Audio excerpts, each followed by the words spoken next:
ఉద్యమాలు జరిగినాయి. ఆ ఉద్యమాలన్నిటికీ పునాదిరాళ్ళు గరీబ్ గాన్లే, ఎస్సీ ఎస్టీ బీసీలే. ఎస్సీ ఎస్టీ బీసీలే అన్ని రివల్యూషన్లో ఉన్నారు. బుద్ధుణ్ణి నాగులెవరు, నాగా డైనాసిటీ, మాలమాది వాళ్ళు. ఆ నాగా డైనాసిటీ వాళ్ళే మొట్టమొదటి బుద్ధుని శిష్యులు. బౌద్ధాన్ని ప్రపంచానికి పరిచయం చేసిన వాళ్ళు అంటే ఈ మాలమాదిగలే, ఈ బుద్ధుని నాగవంశులే. బుద్ధుడు రాజరిక వ్యవస్థను వదిలి ప్రజల పక్కకుంటూ దేశద్రుమ్మరిగా ఊళ్ళూరు తిరుగుతూ రాజకుమారుడు ఆయన రాజ్యాన్ని వదిలిన తర్వాత ఆయన రాజ్యంలోనే భిక్షం పాత్ర తీసుకొని బిచ్చం అడుగుతుంటాడు. తండ్రి ప్రజలందరూ బాధపడుతుంటారు, అరే యువరాజు బిచ్చం అడిగే గతి నీకు ఏం పట్టిందంటే, నేను సమాజాన్ని సమానంగా తీయాలన్నది నా ఉద్దేశం అని ఆయన చాటించిండు. కానీ బుద్ధుని చనిపోయిన తర్వాత మల్ల బౌద్ధాన్ని తీసుకొచ్చిండు అశోకుడు. అశోకుని తర్వాత చంద్రగుప్త మౌర్యులు బీసీలు, వాళ్ళు రాజవంశులు కాదు, వాళ్ళు మార్షల్ రేస్ కాదు వాళ్ళది. బుద్ధుని తర్వాత మనకు అతి గొప్ప మనసులో అంటే అశోకుడు. అశోకుని తర్వాత మన భారతదేశము 86,000 చైత్యాలు కట్టి శిలాఫలకాలు పెట్టి ఆ శిలాఫలకాల మీద రాసుకోమన్నది ప్రపంచ దేశంలో ఎవరి దగ్గర లేదు. జీసస్ క్రైస్ట్కు గుర్తింపు లేదు, ప్రాఫెట్ ముహమ్మద్కు గుర్తింపు లేదు. ఏ పెద్ద మతమైనా కానీ ఆనవాళ్ళు రాతి మీద పరాశీలిక చేసిన మతం అన్నది లేదు. అంబేద్కర్ ఎంత ధైర్యస్తుడంటే, ముస్లిమ్స్ వచ్చారు కానీ ఎక్కడ అంటరాంతరం దిగలేకపోయారు, క్రైస్తవులు వచ్చారు అంటరాంతరం దిగలేకపోయారు, బ్రహ్మ సమాజ్, ఆర్య సమాజ్ ఎన్ని వచ్చినా, కమ్యూనిజం ఎన్ని వచ్చినా కానీ అంటరాంతరం దిగలేకపోయారు. అందులో సముద్రంలో మంచి నీళ్ళు పోయి సముద్రం కలిసి ఎట్లా అట్లా నాశనమైంది. దానికి అంబేద్కర్ ఒకడు ఎదురు తిరిగాడు. ఏకకాలంలో ముస్లింలను, క్రైస్తవులను, మనువాదులను, హిందువులను అందరినీ ఏకకాలంలో ఓడించినవాడు, నిలబడ్డవాడు అంబేద్కర్ ఒక మాట చెప్తాడు, నేను ఈ అంటరాంతరం పోయి ఈ అణగారిన కులాలను నేను భవిష్యత్తు తీసుకురాకపోతే నేను బుల్లెట్ కొట్టుకొని చచ్చిపోతా, తప్పక నేను వీళ్ళ యొక్క బాధలు నేను చేస్తానంటాడు. అందుగురించి అంబేద్కరు నీ ఎవ్వరితో పోల్చకూడదు. ఆయన యొక్క ప్రత్యేక వ్యక్తి, అన్ని గుణగణాలు ఎవరికి ఉండయి. అందుగురించి అంబేద్కర్ అంటాడు, నేను మోజస్ లాంటి వాడిని, నా కులాన్ని అంటరాని వాళ్ళని అందరినీ నేను గడ్డకు చేస్తా అంటాడు. అంబేద్కర్ ఇంకో గొప్పతనం ఏంటంటే, ఆయన ఎవ్వరిని నమ్మడు. ఎవ్వరి బాపనంలో కానీ షెడ్యూల్ కాస్ట్ కానీ అందరినీ పోరాట యోధులను తయారు చేశారు. అంబేద్కర్ చనిపోయిన తర్వాత వ్యాక్యూమ్ ఏర్పడింది కదా, మళ్ళా అంబేద్కర్ను తీసుకొచ్చిన వాడు కన్సీరామ్. అసలు మాట భారతదేశానికి మళ్ళా మూలల ఊళ్ళ పైకి తీసుకొచ్చిన వాడు గాంధీ విధవ అని చెప్పి అంబేద్కర్ గొప్పవాడని కన్సీరామ్ అన్న తర్వాత అన్ని టెలివిజన్ ఛానల్లో అప్పుడు అంబేద్కర్ ఎక్కడంటే ఊళ్ళకి వెళ్ళిపోయాడు కన్సీరామ్ దిక్కెళ్ళి. అందుగురించి కన్సీరామ్ పెట్టుకుండని కన్సీరామ్ తీసిన ఈ మహత్తరమైన ఈ పోరాటం దాన్ని కంటిన్యూ చేస్తేనే దానికి మార్గం మనది. అందరు దొంగలే. మనకు ఒక ఊరిలో షెడ్యూల్ కాస్ట్కి ఏమైనా జరిగిందంటే మనకు వచ్చి నిలబడ్డాడు ఇంకో షెడ్యూల్ కాస్టే, కానీ బీసీలు వేరే కులపు వాళ్ళు రారాలు, వాళ్ళ దాంట్లో ఐకమత్యం లేదు. కానీ మన మీద అన్యాయం జరిగినప్పుడు అందరూ ఐకమత్యంగా ఉండి మనల్ని నాశనం చేస్తారు. కాబట్టి మనం అంబేద్కరిజం అన్నది కన్సీరామ్ను, అంబేద్కర్ను, పులేను అందరినీ మనము ఆదర్శ పుస్తకాలు తీసుకొని పోరాటం చేస్తేనే మనం వస్తుంది.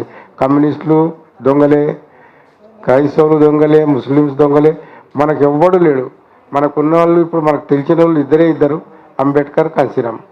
ఆ బాటలో మనం నడిస్తే మనం తప్పక మన రాజ్యాంగాన్ని ఇవ్వగలుగుతాం. అంబేద్కర్ కూడా రాజ్యాంగం రాసిన తర్వాత ఆయన ఇష్టపడలే ఆ రాజ్యాంగాన్ని. ఎందుకంటే ఆయన స్టేట్స్ అండ్ మైనారిటీస్ అనే పుస్తకము రాజ్యాంగ సభకు ఇచ్చిండు. ఆయన పేరు నామినేట్ కాకముందు అట్లీస్ట్ నా ఈ పుస్తకం చదివి స్టేట్స్ అండ్ మైనారిటీలో ఏమున్నాయో అది కాన్స్టిట్యూషన్లో పొందుపరిస్తే చాలా అనుకున్నాడు. కానీ ఆయననే కాన్స్టిట్యూషన్ కమిటీ చైర్మన్గా చేసినప్పుడు ఆయన కొన్ని స్టేట్ సైడ్ మైనారిటీలో పెట్టిన గొప్ప ఫిలాసఫీని కొన్నిటిని చేర్చగలిగాడు, అన్నింటినీ చేర్చగలేదు. ఆయన ఫిలాసఫీ స్టేట్ సైడ్ మైనారిటీస్లో ఏంటంటే స్టేట్ సోషలిజం, పార్లమెంటరీ డెమోక్రసీ. అది ప్రపంచాన్ని ఊపేది. జాన్ డ్యూ యొక్క శిష్యుడిన ప్రపంచాన్ని జాన్ స్టూవర్ట్ మిల్ తర్వాత డెమోక్రసీ మీద సోషలిజం మీద మాట్లాడినవాడు ఎవరంటే జాన్ డివే. జాన్ స్టూవర్ట్ మిల్ కన్నా ఎక్కువ గొప్ప. అంబేద్కర్ చాలా మందికి తెలియదు. నాకు పులే గురువు, బుద్ధుడు గురువు, రవిదాస్ గురు, కబీర్ వీళ్ళంతా ఎట్లా వచ్చారు? కబీర్ వీళ్ళంతా ముస్లింల సపోర్ట్ ఉన్నందుకే కబీర్గా రాగలేరు, రవిదాస్ రాగలేరు. లేకపోతే కబీర్ అన్న మాటలు, రవిదాస్ అన్న మాటలు ఇప్పుడు మాట్లాడితే జైల్లో ఇస్తారు. మళ్ళీ వాళ్ళు హిందూ మతాన్ని అందరినీ ముడగట్టారు. అప్పుడు మనకు ముస్లిమ్స్ మాత్రం ఆయన మనల్ని ఏం అనలే. అందుగురించే అంబేద్కర్ అన్నప్పుడు మనం ఒకటే జ్ఞాపకం పెట్టుకున్నాడు, మనలో ఈ మూఢనమ్మకాలు పోవాడే.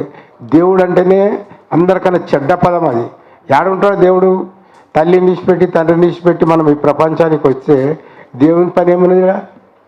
అందరికీ అన్యాయం.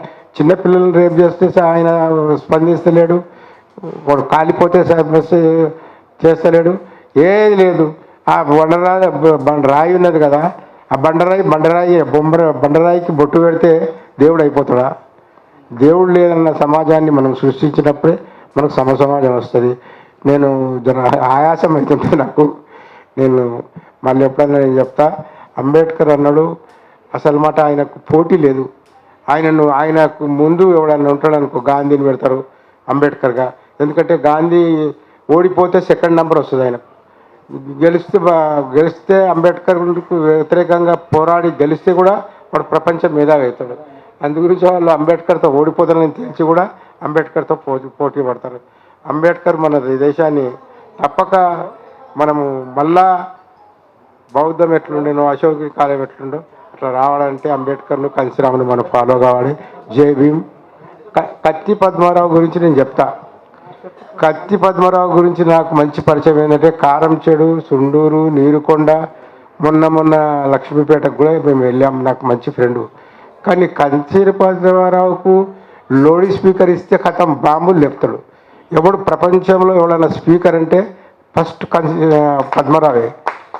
ఆయన తెలుగులో మాట్లాడుతుంటే, సంస్కృతంలో మాట్లాడుతుంటే అసలు మరి కనువింపుగా సినిమా చూసినట్టు ఉంటుంది. నిజంగా నేను అని ఆ యంగ్ ఏజ్లో కారంచెడులో ఉన్నప్పుడు నేను పోయినా కారంచెడు పోతే అలా ఒక్కొక్కరిని ఎట్లా తిరుగుతున్నాడంటే ఆ ధైర్యము నేను అసలు మన గుండగాళ్ళప్పుడు ఉంది అంత ధైర్యం. నా వచ్చి ఇప్పుడు రానురా మీరు అన్ని సవాల్ చేసిండు. నీరుకొండలో అంతే, సుండూరులో అంతే. ఇప్పుడు SC/ST యాక్ట్ తీసుకొచ్చాడు వాళ్ళంటే ఓన్లీ పద్మరావు వల్లనే SC/ST యాక్ట్ వచ్చింది. అందరినీ ఏకం చేసి పార్లమెంట్లో అందరూ యాక్ట్ తీసుకొచ్చగలిగాడు. కత్తి పద్మరావు యొక్క రచనలు నువ్వు ఎక్కడ ఎవరు చూడలేవు. నువ్వు ఆ రచనలు చదివితే ప్రపంచాన్ని చదివినట్టే. ప్రపంచం చదవాలంటే సోక్రటీస్, ప్లాటో, అరిస్టాటిల్ వాళ్ళు ఏమంటారంటే ప్రపంచంలో ఉన్న జ్ఞానమంతా ఈ ముగ్గురే ఇచ్చారని. ఆ ముగ్గురికి ఉన్న జ్ఞానం ఎవరికి లేదని ఆ రోజు అనుకునేవాళ్ళు. ఇప్పుడు అది కాదు. ప్రపంచ జ్ఞానం ఇచ్చినవాడు అంబేద్కర్ ఒక్కడే. ఆయన ఒక్క దాంట్లోనే ప్రావీణ్యం కాదు. ఆంథ్రపాలజీ అంటే దేవుడు లేడన్నదే ఆంథ్రపాలజీ. డార్విన్ మాట్లాడిండు, దేవుళ్ళ గురించి మాట్లాడిండు, రామకృష్ణ యొక్క అవకతవకల గురించి మాట్లాడాడు. ఏ పొలిటీషియన్కు ధైర్యం రాముని గురించి రాముడు ఒక విధవ అని, కృష్ణుడు ఒక విధవ బుటకమని ఎవరు చెప్పలే. అది అంబేద్కరే చెప్పగలిగాడు. అందుగురించే మనం పద్మారావు 100% ఫాలోవర్ ఆఫ్ అంబేద్కర్. కత్తి పద్మారావు యొక్క రాతలు మనం ఇంట్లో ఉన్నాయంటే ఒక 20-30 పుస్తకాలు మన దగ్గర పెట్టుకుంటే ప్రపంచంలో ఏ తత్వవేత్తతోనైనా మనం పోరాడచ్చు. అందుగురించే అందరం కత్తి పద్మారావు.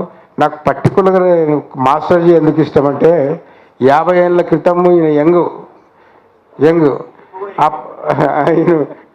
యంగ్ నేను ఈయన పాటలు పాడుతున్నప్పుడు కమ్యూనిస్టులను తిట్టిండు, నక్సలైట్లను తిట్టిండు. ఆ 50 ఏళ్ళ క్రితమే బీజేపీ ఎవ్వరు వదలలే. ఆయన అంబేద్కర్ను ప్రచారంలో తీసుకొచ్చిందంటే మాస్టర్జీనే. ఆ మాస్టర్జీని ఎప్పుడు మరవకూడదు.